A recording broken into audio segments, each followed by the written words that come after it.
Good morning, everyone, and welcome to this breakfast seminar where we're going to look into where global CO2 emissions are heading.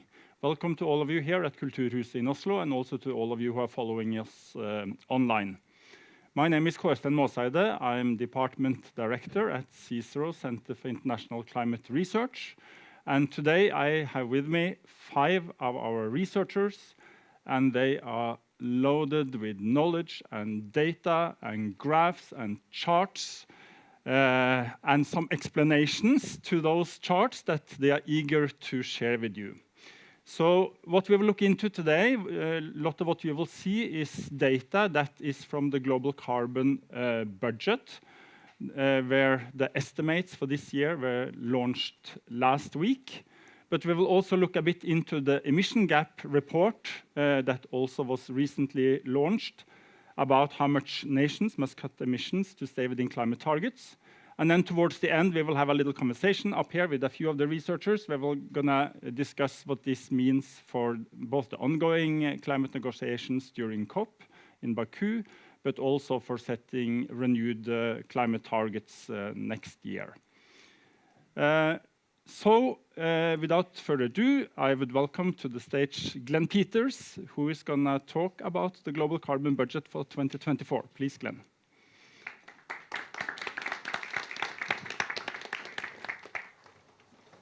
Okay, thank you, and good morning, everyone. Glad you could join nice and early in the morning. So I'm going to give a quick overview of the carbon budget, the different elements of the carbon budget, and then my colleagues will go a little bit deeper in certain parts. So first of all, what is the carbon budget?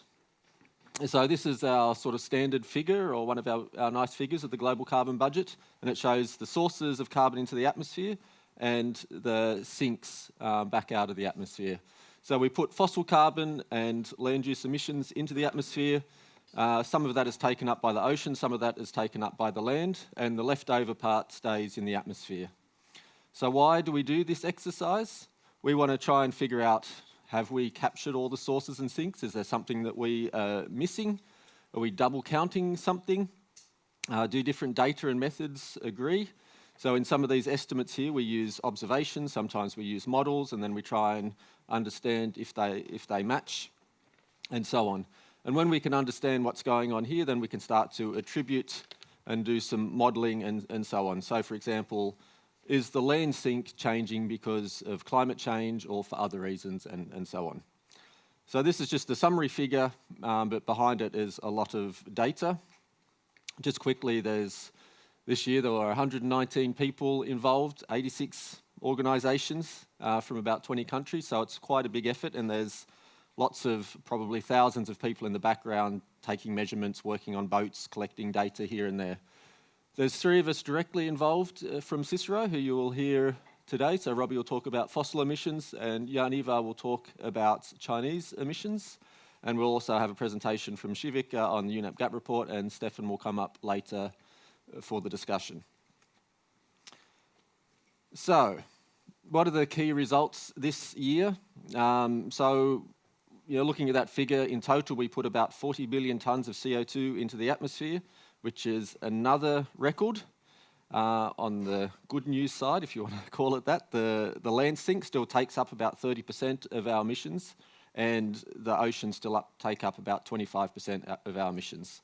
So in total, about 45% stays in the atmosphere. So of those 40 billion tonnes that go up into the atmosphere every year, about 20 remains in the atmosphere. I'm just going to talk through some of the key elements here, but I'm going to focus on the ocean, land sink and the atmosphere, and others will dig deeper into the total carbon up the top. So first of all, the total emissions, so the upper part of that figure, what is happening there. Robbie's going to talk much more about the fossil emissions, which is the black line there. You can see they've sort of been steadily rising, although that rise has slowed down a little bit. The land use emissions, the brown down the bottom here, they have gradually declined in the last 2 decades or so that's a little bit of good news. The land use emissions are a little bit more complex to talk about because there's sources and sinks themselves. So, for example, there's deforestation, cutting down trees. There's also forest regrowth, a lot of it coming from things like land abandonment. and you have to add those two together, so you can have some funny trends happening in the components to get the net figure which we plot here.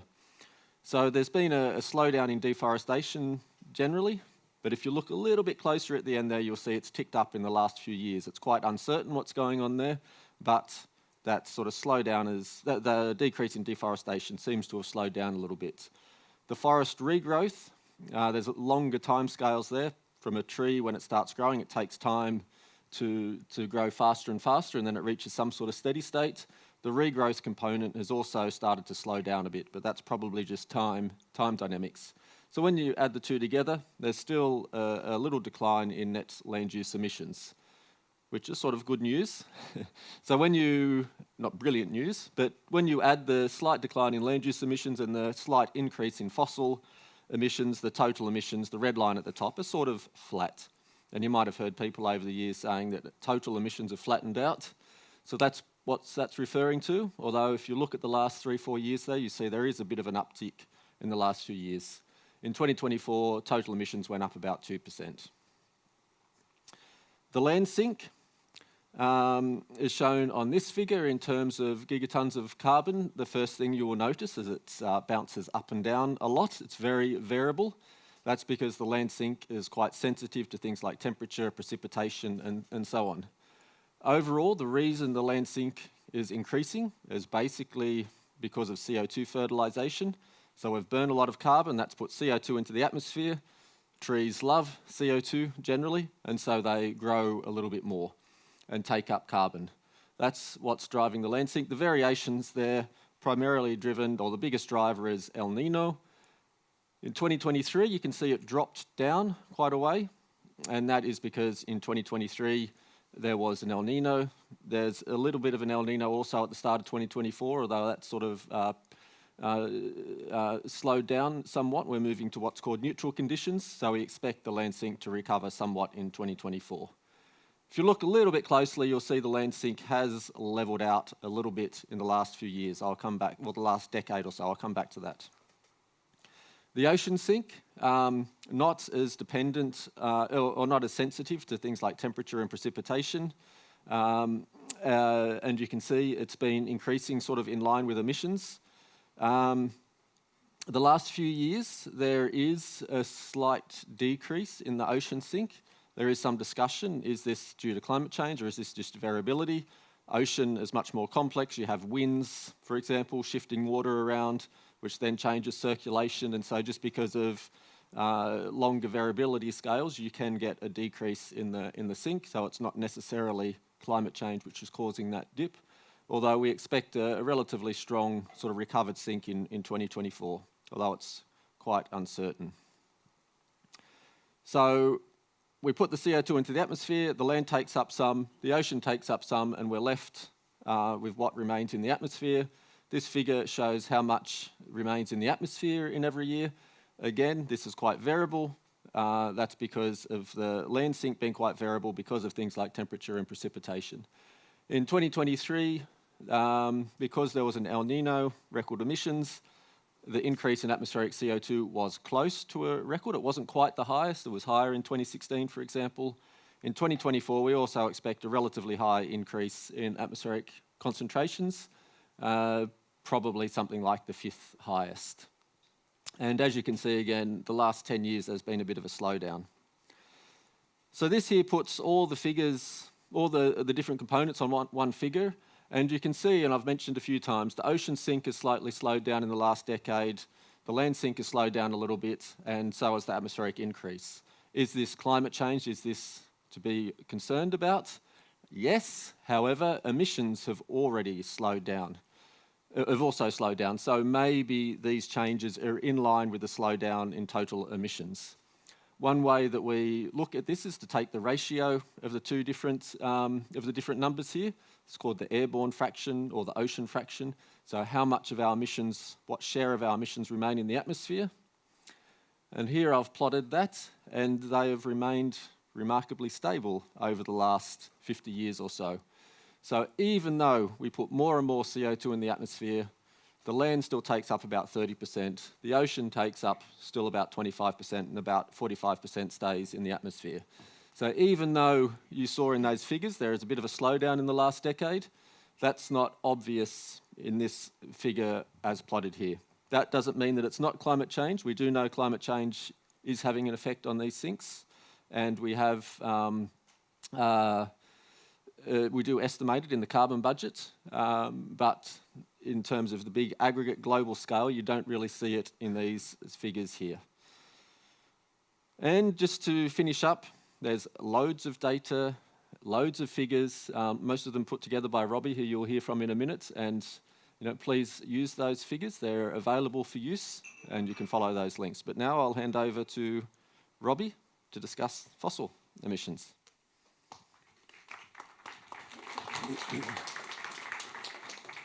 Thank you, Glenn. Great start. So I'm going to talk about the fossil CO2 emissions. And this is a graph I've been making for about 10 years now. And every year I hope that we'll start to see this graph turn and start to go down. It hasn't started doing that yet. The exception, of course, was the pandemic year in 2020 when emissions dropped quite substantially, much less than many people outside of the field expected because of how much effect it had on our lives. But then it bounced back again. And we have a forecast this year for a 0.8% increase in fossil CO2 emissions globally. Although, just notice that there's some uncertainty on that. There's always uncertainty. The year isn't finished, so we don't know what's going to happen for the next few months. So this is our best estimate for the emissions globally. And you can see over the years that generally it's only when there's a crisis of some sort that emissions go down, and that's what we need to switch. So to look at it by region, so this is the way that we produce this forecast for global emissions, is we break up the world into different regions and do quite separate methods for each of these regions. So we have the top 4 emitters, which are China, US, India, and the EU, and then the bottom bunkers, which is short form for international bunker fuels. This is international transport, both aviation and shipping. And at the top, we have a separate method for all the other countries of the world. So the other countries of the world, and I'll come back to some of these in the next slides. Other countries in the world up 1.1%, which is about a little bit higher than the pre-pandemic levels. China up about 0.2%, but notice the uncertainty there is quite large, and that means that it could go down. Jan-Ivar will talk in much more detail about China immediately after me. In the US, we're projecting emissions going down 0.6%. So this is a continuation of their trend, but obviously one would hope it's more. Again, note the uncertainty, emissions could go up. In India, emissions up 4.6% this year. And so that is, again, a continuation of the trend. They're developing fast. I'll come back to that in another slide. EU down 3.8%. And this bunkers, which is international transportation, up 7.8%. I'll come back to that as well. So that's setting the scene. Breaking down emissions globally instead of by region, by fuel type. So here, coal, oil, and gas, and I'll come back to cement in a minute.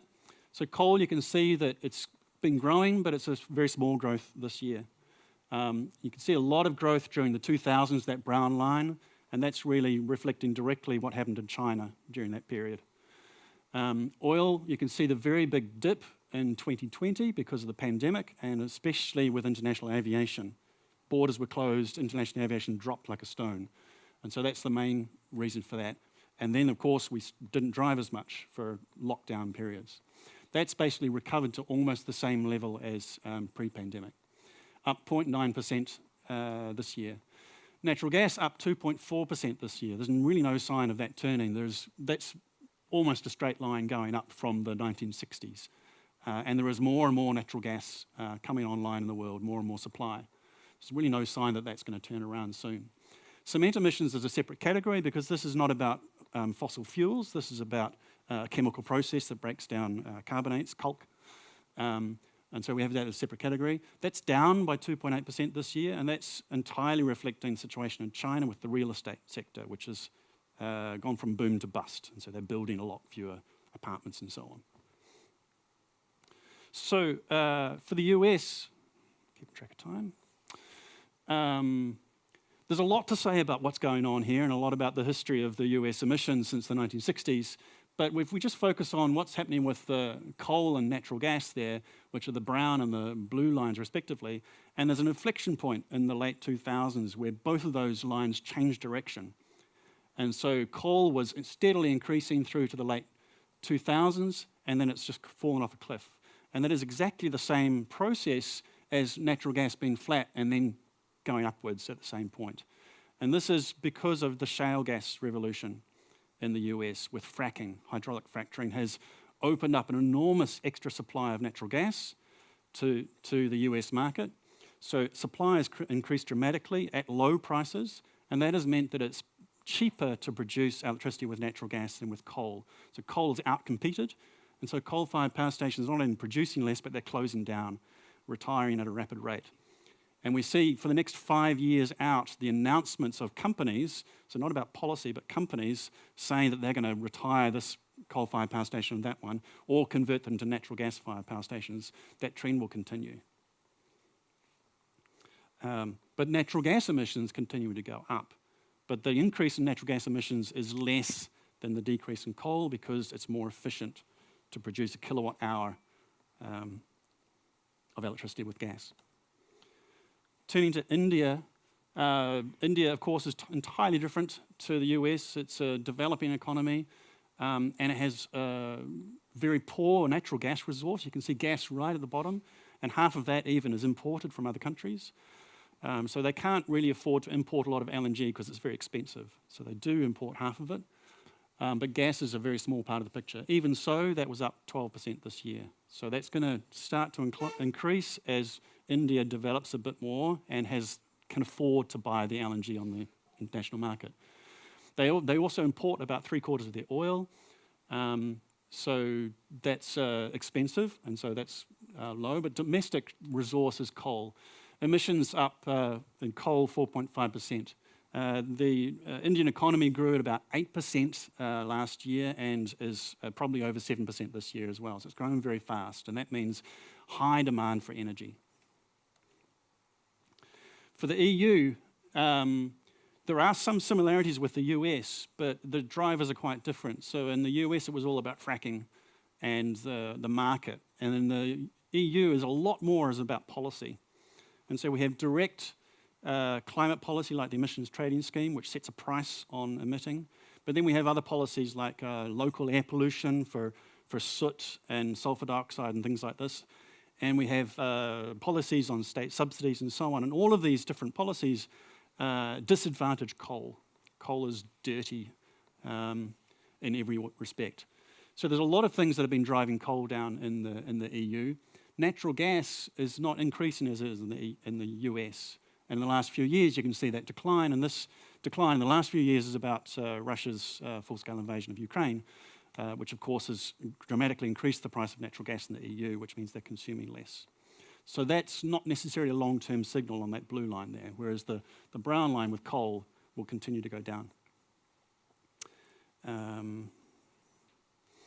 In the rest of the world, we can see oil emissions are up about 0.5%. Natural gas emissions are growing, and this is this increased supply from LNG exports. So the major exporters of LNG, US, Qatar, Australia, are exporting more LNG, which means there's more supply, and a lot of that supply is going to other markets outside of the top 4 that we talk about. Coal emissions reasonably flat. This bunkers, so this is, again, as I said, it's both international aviation, international shipping. Almost all of that increase is because of aviation. International aviation emissions this year up almost 14%. And that takes them almost up to the pre-pandemic level. And before the pandemic, they were, of course, increasing. As we travel more internationally, those emissions are going up much faster than the industry is able to improve efficiency or substitute with biofuels, which are a very, very small component. And cement emissions, when we take out China, are going up because there's still development going on. Okay, that's what I had to say about global emissions. Now to focus on Norway for this year. So SSB only on the 5th of November, I think it was, released the final numbers for 2023. We won't have anything from SSB for 2024 until June of next year. So I'm just going to present some indications of what's going on in Norway in 2024. But first of all, to look at this is the data from SSB. So we break down by these sectors, 8 of them there. And you can see the oil and gas sector. So this is the production of oil and gas in Norway, not the use of it. They are the largest emitter in Norway, but they've come down in recent years. So that's very important. And last year, a drop. In industry, all of their reductions were in the first 2 decades of that graph, the 90s and 2000s, and they've been basically flat since. A drop in 2023, which is mostly about the fact that energy prices were high. And industry in Norway is heavily exposed to energy prices. A lot of our industry is heavy industry that's there because we had cheap electricity for a long time. Electricity price goes up, they produce less, they emit less. Road traffic emissions down because, of course, we have more EVs and potentially more biofuels. So lots of things going on. Last one I'll mention is agriculture, which went down, which is a bit unusual. It's basically been flat for decades. There are things going on, the switch from dairy cattle to beef cattle, for example. But last year, that decline was split. There was 2 reasons for that. One was that we had fewer dairy cattle, and the reason for that was because the milk quota went down, and the reason for that was because there was forecast lower demand for milk in Norway. This year, the forecast for milk demand has gone up again. And in fact, the milk quota has kind of gone out the window. Not only did they increase the milk quota, but they removed the fine for farmers to supply more than the milk quota. So farmers can now produce and supply as much milk as they possibly can do with the cattle they have. So emissions probably from cattle will go up this year. So a strange dynamic in the market there. The other effect in 2023 was that farmers used less artificial fertiliser. And artificial fertiliser is a source of nitrogen. Some of that nitrogen always ends up as nitrous oxide, which is a greenhouse gas, lystgas på norsk. And so the price of artificial fertiliser went up because the main ingredient is natural gas. And so they used considerably less artificial fertiliser, which means emissions went down. The price of artificial fertiliser this year has gone down a bit, so that will probably go up. The emissions will probably go up again.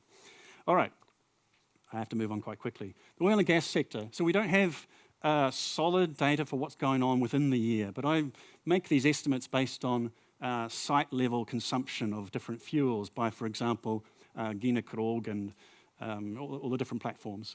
And so just in this doesn't line up exactly with what SSB says at the annual level, but it's indicative. And in the last year, we can see that in 2024, so far, there's a decline there. So I expect that emissions from oil and gas will go down. And there are good reasons for that. And one of them is electrification. And so this has been continuing. It started way back in '96 when Troll A was electrified. But in 2022, we had Edvard Grieg and Ivar Aasen connected to Johan Sverdrup, which itself was connected to mainland electricity from the start. So connecting those to Johan Sverdrup meant that Edvard Grieg and Ivar Aasen now have clean electricity, and Edvard Grieg no longer has gas turbines. And last year, Gina Krog was connected also to Johan Sverdrup, so that means that their gas turbines have stopped operating to produce. Okay, I need to explain that. They have gas turbines on the platforms which use the natural gas that they're pumping out, some of the natural gas that they're pumping up, to produce power and heat, to do the pumping, to operate the platform and so on. And that's a lot of natural gas that gets burned in these gas turbines. So replacing that with electricity from the shore means that emissions on the platforms is much, much lower. So this is an example. This is Gina Krog, and a lot to talk about in this slide, but just if we focus on the purple line, which is my estimate of monthly emissions from its consumption of natural gas for all of its operations, for pumping, power and heat and all that sort of stuff. And it was connected to Johan Sverdrup in September last year, and so emissions went down. So that platform's emissions this year will be substantially lower than they were last year. And there are a few other examples like that. If we turn to industry, difficult to get strong indicators on this, but one large emitter in industry is refining of crude oil into oil products. And now Norway only has one refinery since Slagenhagen was shut down in 2021. So we have Mongstad. And so we have this graph shows the production of oil products by that refinery. And that's a very good proxy for what its emissions are because it needs energy to produce those products. And you can see it had planned maintenance this year in April, May. And that meant that it was basically shut down, which meant that it wasn't producing, but also meant it wasn't emitting. And so it's quite likely that Mongstad's emissions are down about 9% this year across the entire year. And given that Mongstad is 1.7 million tonnes of CO2 a year, that's about 3.5% of Norway's emissions, largest point source in the country, that's quite significant. Otherwise, we have some near real-time indicators for industry, but these are very poor proxies. They're economic indicators. They don't tell us directly what emissions are. They don't even tell us directly what the production is. But on the left, we have basic chemicals, which includes fertilizer production, which of course has been heavily affected by natural gas prices, right? Strange things going on in 2024. It looked like it was bouncing back in the first part of the year quite strongly, but then it's dived down again. I don't have an explanation for that. On the right, we have basic metals. We have a lot of metal production in Norway of aluminium and steel and ferroalloys and a bunch of other stuff. And that, as you can see, the sharp decline through 2022 with the very high prices, but also the lower demand in Europe. And that drove emissions down. And this year we have a slight bounce back, fairly small. This has far more than you need for what I'm going to say.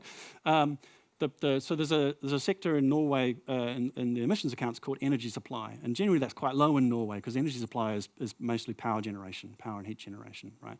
And in Norway that's mostly hydropower and wind power. But last year, in October the 19th, the coal-fired power station on Svalbard shut down, and that's been replaced by diesel generators. So the emissions on Svalbard in this energy supply sector are now down by 30% because of that. Looking at road transport, which of course is very interesting in Norway, where things are actually happening, and this is structural change, so it will continue. These are my estimates of how much these different components have offset emissions, reduced emissions over the years. And so BEVs is battery electric vehicles. So these are elbiler, the ones that have only electric motors. And you can see the very large effects there. In 2024, we know that the share of EVs in new car sales has increased. It's up around 90% now. But the total number of cars has actually declined because households' economies are not as good because of inflation, right?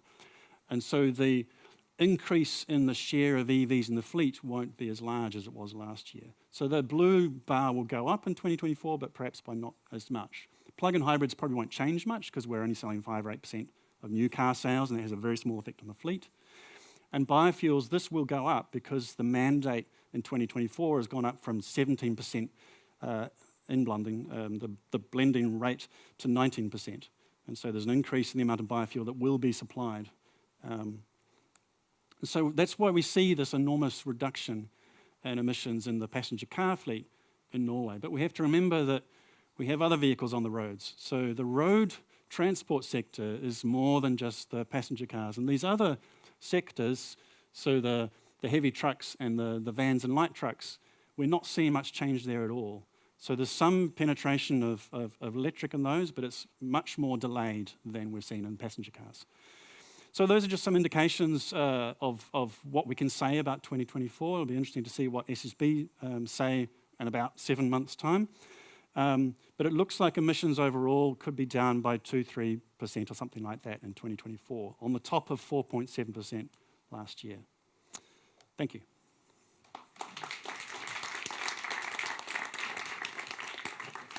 Thank you, Robbie. And we'll move swiftly on to China and to see has emissions peaked in China or are they still climbing? Jan Ivar Korsbakken, please.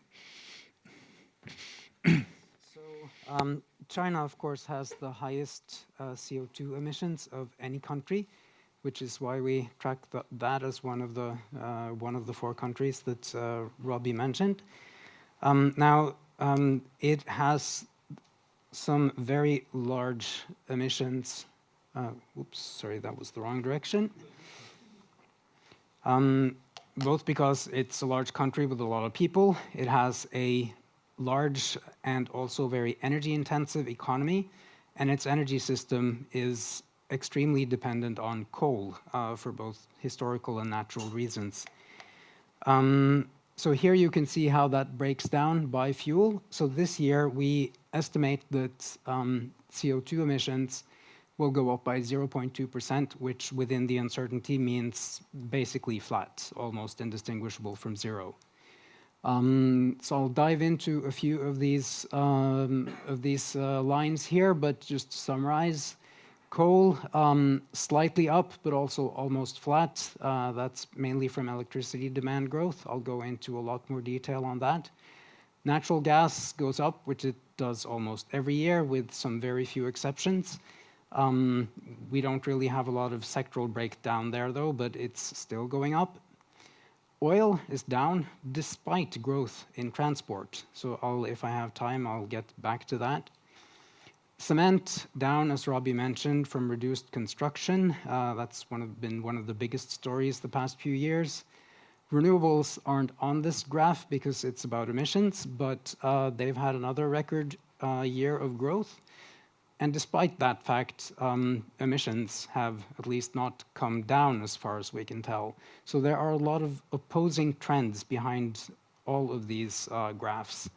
I'll only have time to dig into a few, but I will. So let's look here at energy. So these bars here are energy rather than emissions. So coal has been and still is by far the most important energy source in China. It dominates the total, but if you look at the change from year to year, the other energy sources matter as well, especially renewables here. Now the numbers you see here, the percentages are growth trends for the past 5 years and don't include 2024. So if you look at coal, here it says 2.5%. Last slide I said it went up by only a little bit, 0.3%, so much less than the trend. But still not down, probably. That is despite the fact that renewables have been going up at record rates. It looks like it's going to go up even faster this year. Still, coal use has remained flat. And that's also despite the fact that heavy industries are stagnant. They use a lot of coal, but less and less. The coal use there is actually going down. So the big story here is really about electricity generation, which is only about 50 to 60% of coal consumption, but that's really where all the action is when it comes to coal. In most other sectors, it's going down. So let's dig into that a little bit. Here's the electricity sector, or rather the change from year to year in electricity generation. So this takes a little bit of explanation maybe. The height of the bars here show you how much electricity production, and which is basically the same as demand, how much that goes up from year to year. And the segments of each bar tells you how much of that growth is coming from what source. So as you can see, there's a strong electricity demand growth. So just for scale, this is in terawatt hours. China produces about 9,500 terawatt hours per year, compared with Norway, it's about 140. So on average, this is about 4 to 5% growth each year, which is a lot for such a big country. So basically, electricity production is going up by 2 Norways every year, or even a bit more in many of these years. Now, the growth is driven by electrification in many sectors, by advanced industries, which don't use so much coal, but they do use a lot of electricity, and also a lot of growth in business and residential. Now, if you see here, solar and wind is growing at crazy rates, basically. So, if you look at 2023, that's, the entire electricity production of Norway just in wind. So, it's going up by 1 to 2 Norways of renewable production every single year. Still, coal is also growing. That's the brown bars here. And the reason why it's not going down is simply because these brown segments here are not zero and not being squished down below the line to negative territory because the bars themselves are so high, because electricity demand is going up every single year, which is actually a good thing because it means that you're taking coal out of other sectors, but it's also a problem because it's not clear that it really has to grow by quite so much. It would go up, but regardless of how efficient they are, but it is growing very, very fast.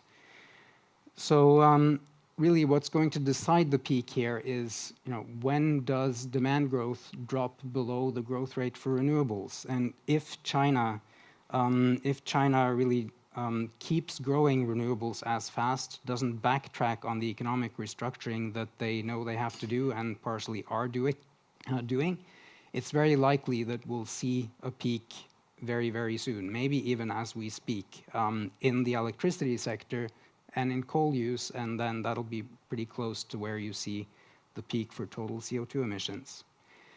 Just to race through a few other important trends that interlinks with the power sector and coal in general, but aren't quite the same. This is just monthly, or this is yearly production of a few industrial products that we track, but really focus here on how much floor space starts construction each year. You'll notice something happened here. That's basically a financial crisis with Chinese characteristics. The property market has crashed. In 2022, that additionally interacted with COVID lockdowns, where 2022 was the worst year of that for China. So you got both of these effects, but things haven't really improved significantly. So that's continued low construction activity, and this time around, previously, they've often built a lot of new infrastructure, bridges, trains, so on. They're not really doing that this time. So maybe we're actually seeing some change in strategy of how China deals with economic crises, but we'll still have to wait and see a little bit on that one. So there's just less demand for cement, steel, and heavy industry products. If that keeps going, we'll probably be at a peak right now or very soon. Also, I said transport. As you can see here, transport has gone up. This is just passenger transport, especially aviation after COVID.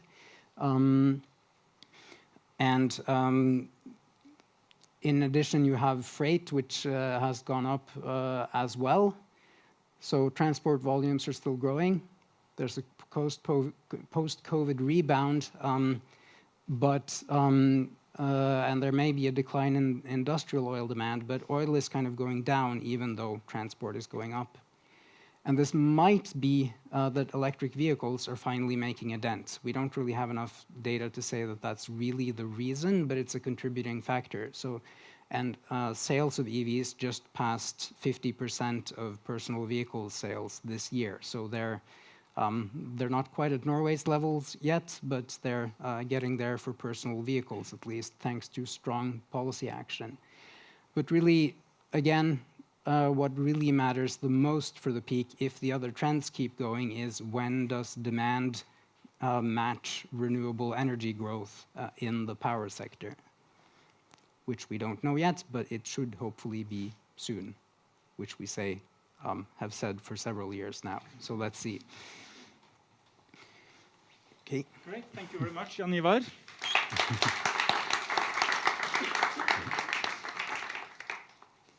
I was hoping we should have some time for questions, but I see that that's going to be a bit tight. So at least for those of you who are present here, maybe you can grab one of the presenters after we finish. We're going to move on and hear from Shivika Mittal about key messages from the Emission Gap Report that was also launched recently. Please, Shivika. So after the emissions, we will talk about policies and targets, where we are going, where we are heading, whether it's actually aligning with the Paris Agreement or not. So we will talk about some of the key messages from this Emission Gap Report, where my colleague Glenn and I contributed to 2 chapters, and that was released before the COP, this year COPs. So just to give very brief, why this is not working?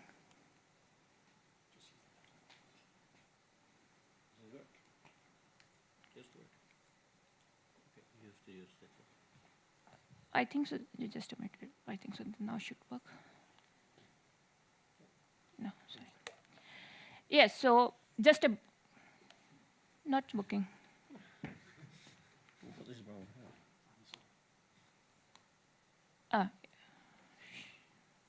Yeah, no, it's just working.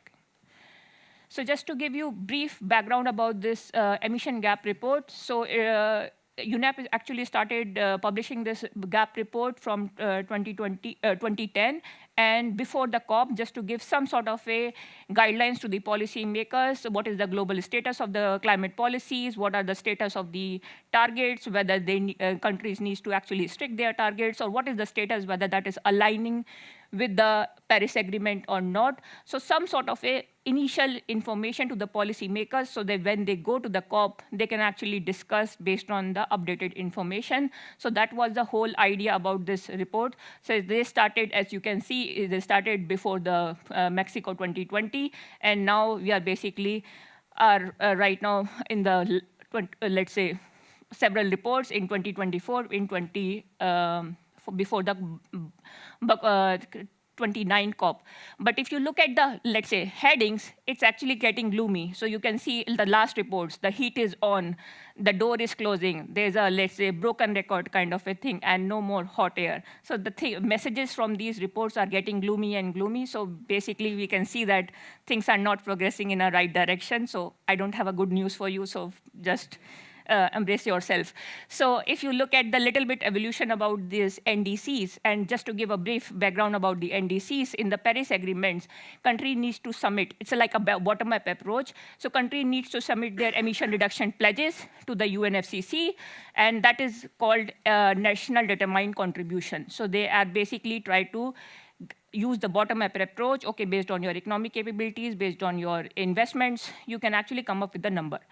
So if you look at the NDCs, right now the global emissions, 91% global emissions are covered in these NDCs. And right now we have something around 148 NDCs that is already submitted to the UNFCCCs. And actually the number is only a little bit raised in terms of a percentage global emission that is covered in these NDCs, from 85 in 2015 to 91. But in terms of a transparency, only 23 NDCs actually cover all the GHG emission. So I hope that in the next round of NDCs, they increase the transparency, they cover more GHG gases in their NDCs. And another limitations in the current NDCs are, there are conditional elements in 134 NDCs. When we talk about conditional elements are, some countries say, okay, we will reduce this much percentage of emissions, condition on whether we get financial support from the developing country, whether we get technology transfers from some countries. So there are conditional elements when they actually talk about the pledges that how much we want to reduce in 2030. So these are something. Let's look at the progress, that because there are a lot of countries that put the policies, and whether that policies are actually good enough to realize their target, what they have mentioned in their NDCs. So let's start, I'm only talking about the G20 because there's G20 summit going on. So let's look at the G20 countries. So you can see there are policies in place for China, India, and they're likely to achieve their target. But the countries like, let's say, Brazil, Japan, South Korea, US, the policies are not placed, and they are likely to miss their targets. And maybe after Trump's, I'm very high likely that they're going to miss their target. So, but there's a difference also that some countries are basically have a high ambitions, and some countries have a, let's say, I should not say very high emission, but maybe a little lower emissions. So if you look at the, let's say, picture is very diverse. So if you look at this, and let's say come back, and I want to show the orange circle, basically countries whose emissions are already peaked. Right now, when we wrote this report, let's say we say the China's was like still not peaked. Maybe, as Yanivar said, maybe right now it's peaking and not. Maybe we have to change the picture or the color of the circle, but right now it's not peaked. So you can see India and China, again, they're likely to achieve their NDCs, and countries like US, they're unlikely to achieve the target. But in terms of a percentage reduction from the current level or 2019 level, they are going to increase, India and China, even after achieving their NDC target from a current historical level, they're going to increase the emissions. But if you look at this, if you look at this x-axis, so you can see the European Union, US, from their 2019 level, they're going to decrease if they are able to achieve their target. And if you look at the average, there's a little bit percentage reduction compared to 29 level if you add all this together. So there's a very small decrease in terms from the current level. So that's basically I should say, the whole story. But and also I think so, if I remember correctly, in the Glasgow, they started announcing their net zero target. Several countries have announced their net zero target. Let's see how likely is that. So you can see that there's a lot of efforts is required, because if you look at the countries which has already peaked, they're less likely to actually achieve their NDC target in 2030. And if they need to achieve their net zero target, which is mostly around 2050, they really need to increase their decarbonization rate. So you can see that rate that they need to reduce their emission from 2030 to their whatever the year, it's mostly 2050. You can see Argentina, Australia, they really need to increase their decarbonization rate. So they need to deliver policies to achieve that targets. A lot of efforts are required. And in case of countries which has not peaked, they have announced their net zero target, but it's mostly after 2050, except for South Korea, if you talk about the G20 countries. Let's say what these all targets and everything adds up to. If you look at emission gap, so basically the objective of the emission gap report is we try to understand, okay, what all these targets and policies add up, whether that is aligned with Paris Agreement, what is the difference between if we fully implement all these targets, what is the emission level there, and what is required for the Paris Agreement. So if you look at this green line, this is the current policy. You can see this line from the current emission is not going down in 2035 and 2030. But if you see at the conditional and unconditional NDCs, it's going little bit down in 2030 and 2035, not much. But what we require to reach actually 2-degree target and 1.5 target is quite a huge gap. The gap is very large, and compared to the last year reports, that gap is not reduced. So there's a very little progress in that area also. But if you look at the gap between 2030 and 2035, the gap is actually increasing. So in 2035, the emission gap is around 29 for the 1.5, and where we are for the conditional NDCs compared to 2030, where the gap is around 22. So there's a huge gap, but so the picture is still not very rosy. But the point is, and the question comes up, what is the consequences of these gaps, where we are heading in terms of a global warming? So if I tell you that there's a very little chances if we continue on this path, if we continue with the current policy, if we don't make any change, if we continue with the NDCs and the conditional NDCs that is actually announced by the countries, there's a very less likely, or I should say there's no chance that we will be able to limit to 1.5 degree. So that window is almost closed in these cases. And even there's very less likely that we will be able to achieve or limit the temperature to 2 degrees also. But there's one optimistic scenario that if we assume that all the conditional NDCs are actually, they implement these conditional NDCs, they implement all their net zero pledges in 2050, 2060, or 2070 by different countries, there's 1 in 4 chance that we will be able to achieve 1.5.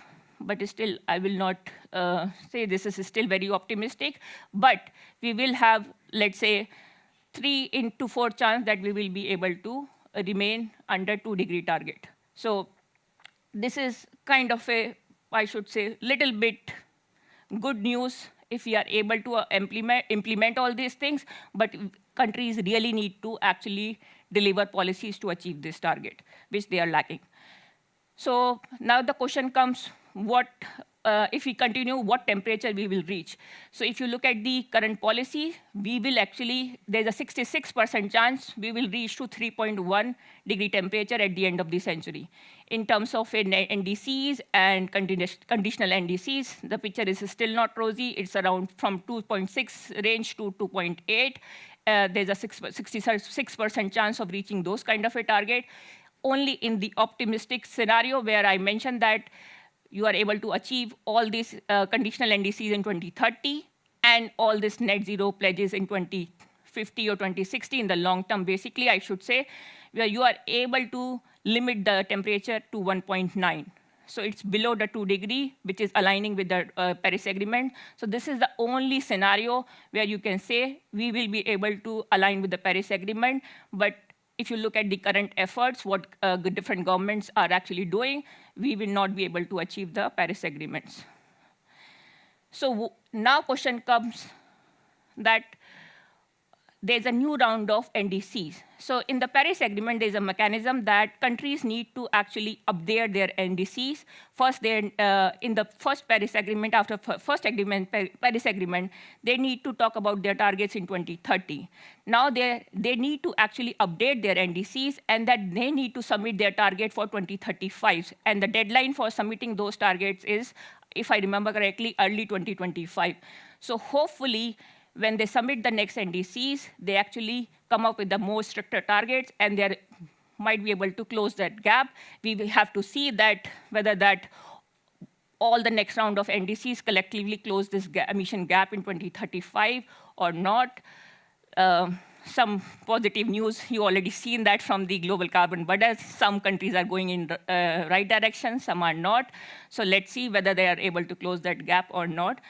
In the report, we also talk about some opportunities in 2035. Let's see whether they actually take this opportunity. So there's actually a lot of mitigation potential in electricity sector if you actually move away from fossil fuel to renewables, as Janivar mentioned in case of China, India. So you can move away from fossil fuels. So there are potential that if you move away from fossil fuels, if you transform a little bit of your transport to moving to EVs, industries, and others, there are potential. There are opportunities that actually you can actually decarbonize your energy system and actually reduce your emissions. So I will actually leave this and to Stefan and Glenn to talk about the next, what they expect from the next round of NDCs. Thanks a lot. Thank you very much, Shivika, and introduction to Stefan Kalbekken and Glenn Peters. Can you please join me up here? And I would invite you first, Stefan, to reflect a little bit about what we now have heard about where the emissions are heading, and what are the implications for that, first for the ongoing climate negotiations at the COP29 in Baku. Well, first of all, for the ongoing negotiations, the main topic this year is climate finance, setting a new collective quantified goal on climate finance. It's always been in the plan, it was meant to be this year. And I think one thing that was important in Shivika's presentation was that she stressed that a lot of the national determined contributions are conditional. So countries are saying we can cut emissions, but only if we get this assistance, finance, technology, competence, etc.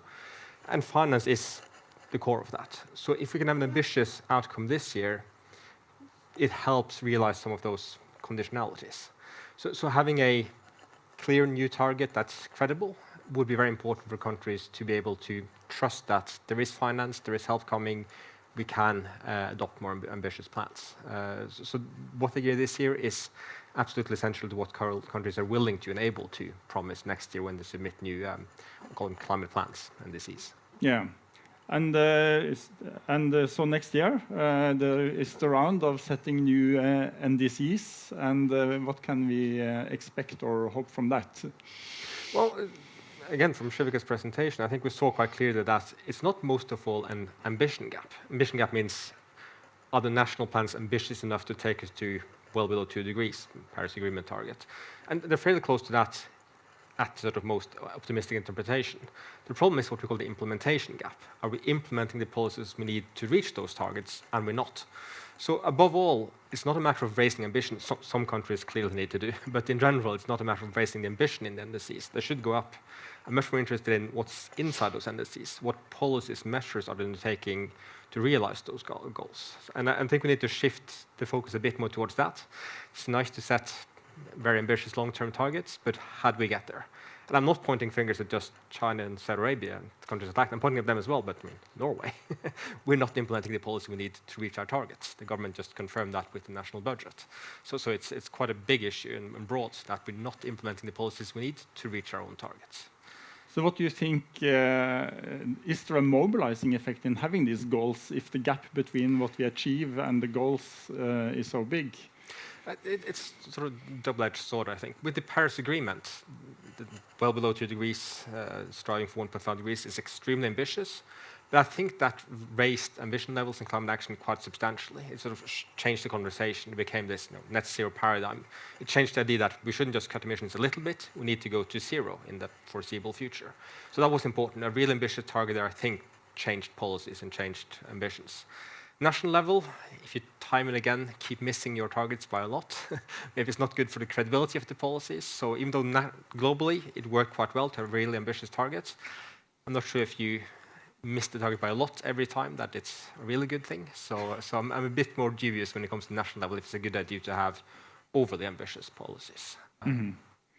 Glenn, when it comes to the climate changes, it's the emissions and the cumulative emissions that matter. What's your reflections about having these national targets, and especially given the gaps that we see in between the goal achievements?